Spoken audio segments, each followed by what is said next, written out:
அன்புமணி ராமதாஸ கேள்வி கேட்டு டென்ஷன் ஆக்கியிருக்காங்க செய்தியாளர்கள். அப்படி என்ன கேட்டாங்க அப்படின்னா, திருப்பூர்ல நொய்யல் ஆற்றுல சாயக்கழிவுகள அப்படியே கலந்து விடுறதா நீங்க சொல்றீங்களே, திருப்பூர்ல இருக்க தொழிலதிபர்கள்லாம் நீங்க வந்து அசிங்கப்படுத்துறீங்களா? திருப்பூர நீங்க அசிங்கப்படுத்துறீங்களா? அப்படின்னு சொல்லிட்டு ஒரு கேள்விய வச்ச உடனே டென்ஷன் ஆன அன்புமணி ராமதாஸ், நான் தொழிலதிபர்களுக்காகலாம் கிடையாது. நான் இருக்கிறது மக்களுக்காக, இயற்கை வளத்துக்காக, இயற்கைக்காக, நொய்யல் ஆற்றுக்காக அப்படின்னு ரொம்ப ஆவேசமா பேசினாரு. தொழிலதிபர்களுக்காக நான் ஏன் இருக்கணும்? இங்க இருக்கிற சாயக்கழிவு கலந்து போய் கலக்கிறது அப்படிங்கிறத நான் இப்பவே காட்டுறேன். வரீங்களா? அப்படின்னு சொல்லி கேட்டாரு. ஆனா அதுக்கு எந்த விதமான பதிலுமே செய்தியாளர்கள் சொல்லவே இல்ல.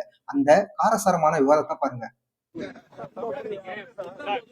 திருப்பூர்ல இருந்து அத்தனை சாய கழிவுகளும் சுத்தம் பண்ணாம வெளியில அனுப்புறாங்கன்னு சொல்றீங்க. தொழிலதிபர்கள் அசிங்கப்படுத்துற மாதிரி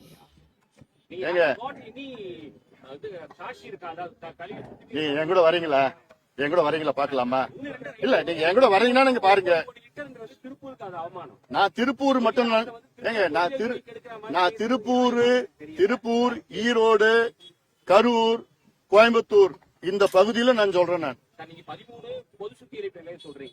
18 எல்லாமே வந்து அப்படியே தண்ணியில விடுறாங்கன்னு சொல்றீங்க.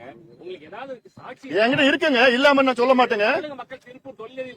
என்னங்க நான் மக்களை பத்தி நான் கவலைப்படுறேங்க. எனக்கு மக்கள் தான் முக்கியங்க. என்ன கழிவு? எனக்கு மக்கள் தான் முக்கியம்.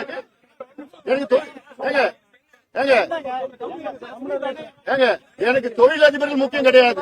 எனக்கு மக்கள் தான் முக்கியம். எனக்கு இயற்கை வளம் தான் முக்கியம். எனக்கு ஆறுதான் முக்கியம். தொழிலதிபர்களுக்காக நாங்க இருக்கிறோம். நாங்க சாமானிய மக்களுக்காக இருக்கிறோம்.